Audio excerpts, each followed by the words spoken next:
ऐसे थे बापू। महात्मा गांधी ने इस देश को आजाद कराया था। लोग उन्हें प्यार से बापू कहकर पुकारते थे। आओ, उनके जीवन से जुड़ी एक मजेदार घटना सुनते हैं। एक बार एक बच्चा बापू से मिलने आया। उसने देखा कि बापू के शरीर पर केवल एक धोती थी। बच्चा यह देखकर हैरान था। उसने बापू से पूछा, बापू, आप केवल धोती ही क्यों पहनते हैं? क्या आपके पास कोई कुर्ता नहीं है? बापू ने कहा, मेरे पास इतने पैसे नहीं हैं कि कुर्ता सिलवा सकूं। बापू ने तो ये बात मजाक में कही थी, लेकिन बच्चा परेशान हो गया। उसे लगा कि बापू गरीब है। उसने बापू से कहा, बापू, मैं अपनी माँ से कहकर आपके लिए एक कुर्ता सिलवा दूंगा। फिर आप कुर्ता पहन लेंगे ना? बापू ने बच्चे के सिर पर हाथ फेरते हुए कहा। तुम्हारी माँ कितने कुर्ते सिल सकती है बेटा? बच्चा प्रसन्न हो उठा। वे बोला, बापू, आपको जितने कुर्ते चाहिए मेरी माँ उतने सिल देगी। बापू ने उस बच्चे से पूछा, क्या तुम्हारी माँ मेरे सभी भाई बहनों के लिए कुर्ते सिल देगी? बच्चे ने भोलेपन से पूछा, आपके कितने भाई बहन हैं? बापू ने कहा, बेटा, मैं भारत माँ की संतान हूँ और इस देश के सारे लोग मेरे भाई बहन हैं। उनमें से बहुत से लोगों के तन पर कपड़े नहीं हैं। जब उन लोगों के तन पर कपड़े होंगे तभी मैं कुर्ता पहन सकता हूँ। बच्चा सोच में पड़ गया। तब बापू ने उसे प्यार से समझाया, हमारा भारत गुलाम है। गुलामी के कारण यहाँ के अनेक लोग बहुत गरीब हो गए हैं। उनमें से कई तो ऐसे हैं जिनके पास ना तो खाने को भोजन है और ना पहनने को कपड़े। इसीलिए तो मैं सारे देशवासियों की चिंता करता हूँ। बापू की बात का उस बच्चे के मन पर गहरा प्रभाव पड़ा। उसने मन ही मन ठान लिया कि बड़ा होकर वह भी देश की सेवा करेगा। महात्मा गांधी का नाम हम सभी जानते हैं। उन्होंने भारत देश को आजाद करवाने के लिए अंग्रेजों का अत्याचार सहा, जेल गए और कई यातनाएं भी झेली। इस महापुरुष ने पूरी मानव जाति को शांति तथा अहिंसा का संदेश दिया। जब तक यह संसार है, तब तक उन्हें कोई भुला नहीं पाएगा। मनुष्य को केवल अपने लिए ही नहीं जीना चाहिए, दूसरों के बारे में सोचने तथा समाज की सेवा करने की भावना हर किसी में होनी चाहिए। ईश्वर ने सभी को समान नहीं बनाया है। कोई अमीर है तो कोई गरीब।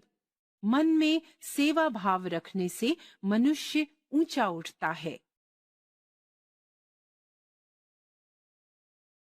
गुरु दक्षिणा। मोहनदास महात्मा गांधी कैसे बने? यह एक लंबी कहानी है। यह कहानी शुरू होती है दक्षिण अफ्रीका से। जब पहले मोहनदास दक्षिण अफ्रीका नौकरी करने गए, तब वहां रहने वाले भारतीय लोगों की दुर्दशा देखकर वे दुखी हो गए। उन्होंने महसूस किया कि मातृभाषा से आत्मीय कोई दूसरी भाषा नहीं, लेकिन जिन लोगों के बीच में हमें रहना पड़े, उस भाषा का ज्ञान होना भी जरूरी है। इसलिए मोहनदास ने ऐलान कर दिया कि जिसे भी जरूरत हो वह अंग्रेजी सीखने आ सकता है। वे उन्हें मुफ्त में अंग्रेजी पढ़ा देंगे। यह सोचकर उन्हें काफी अच्छा लग रहा था कि वे परदेश में अपने भाइयों के किसी काम आ सकेंगे। एक सप्ताह बीत गया। केवल एक आदमी उन्हें खोजते खोजते पहुंचा। वह एक दफ्तर में काम करता था। उसे थोड़ी बहुत अंग्रेजी पहले से ही आती थी, परंतु जैसी महीन अंग्रेजी उसके अधिकारी बोलते थे, वह वैसी ही अंग्रेजी सीखने मोहनदास के पास आया था। फिर कुछ दिन बाद एक नाई आया। वह सैलून चलाता था। अधिकतर गोरे उसके ग्राहक थे, पर एक दूसरे की भाषा ना समझ पाने के कारण उसका व्यवसाय उतना बढ़ नहीं पा रहा था। मोहनदास उसे भी पढ़ाने लगे। तीसरा चेला एक छोटा दुकानदार था जो पंसारी था। बस पाठशाला में यही कुल 3 विद्यार्थी थे। विद्यार्थी भी ऐसे कि अपनी जरूरत बता देते और वहीं सब सीखते। वे मूल पाठ को इतना तोड़ मरोड़ देते कि कई बार अर्थ का अनर्थ होते होते बच जाता। ना तो एडजेक्टिव से उन्हें कोई लेना देना था, ना एडवर्ब से। मोहनदास को अक्सर एकलव्य की याद आ जाती। खैर, एकलव्य ने तो फिर भी गुरु दक्षिणा में अपना अंगूठा ही काट कर दे दिया था, पर यहाँ तो बस गुरु ही गुरु थे और वे शिष्य दक्षिणा क्या देते। बल्कि दक्षिणा के तौर पर अक्सर गुरुजी को ही उन्हें तरह तरह के प्रलोभन देकर पढ़ने के लिए बुलाना पड़ता था। कभी कभी तो मोहनदास जी अपने ज्ञान की गठरी लिए तीनों चेलों के यहाँ फेरी लगाते। कभी देखते नाई किसी गोरे की हजामत बना उसे और अधिक गोरा बनाने में इतना तन्मय है कि उसे गुरुजी के आने का पता ही ना चला, या फिर उसे पढ़ाने की बजाय गुरुजी उसके ग्राहकों और उसके बीच दुभाषिए का काम कर रहे हैं। यही हाल दफ्तर वाले बाबू का था। वह अक्सर घर देर से लौटता और गुरुजी वहीं उसके बरामदे में उसकी बाट जोहते जोहते सो जाते। दुकानदार के यहाँ भी यही हाल था। जगह थोड़ी होने की वजह से गुरुजी को सड़क पर ही खड़े खड़े उसे पढ़ाना पड़ता। पढ़ाना भी क्या, दाल को अंग्रेजी में क्या कहते हैं, हल्दी को क्या कहेंगे, आदि आदि। फिर बतौर दक्षिणा उसका भी हिसाब किताब बही खाते में लिखकर गुरुजी छुट्टी पाते। तो यह थी गुरुजी की पाठशाला।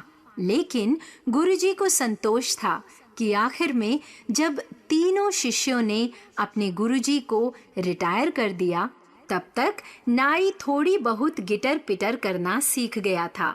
दफ्तर का बाबू pardon me, excuse me, fine कहकर अपना सिक्का जमाने लगा था और दुकानदार भी अब डिब्बों के ढक्कन खोल खोल कर चीजें देखने की तकलीफ से बच गया था।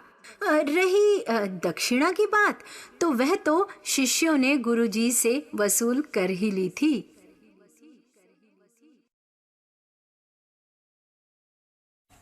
बकरी और चट्टान, तिब्बत की लोक कथा। एक दिन सुबह सुबह एक दूध बेचने वाले ने अपना रोज का काम शुरू किया। अपनी गायों को दूहा और पास के शहर में दूध बेचने जाने के लिए तैयार हो गया।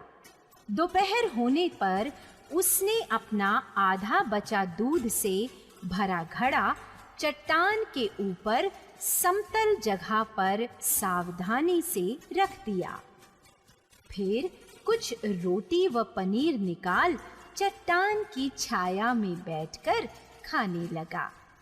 अचानक उसने एक जोर की हेलो आवाज सुनी। ऊपर देखा तो एक बकरी वाला बहुत सारी बकरियों के झुंड के साथ चला आ रहा था। उसकी जोर की आवाज ने सबसे आगे चलती बकरी को चौंका दिया। वह एकाएक चट्टान पर कूदी और दूध वाले के घड़ों को नीचे गिरा डाला। घड़े धम से नीचे गिरे और चूर चूर हो गए।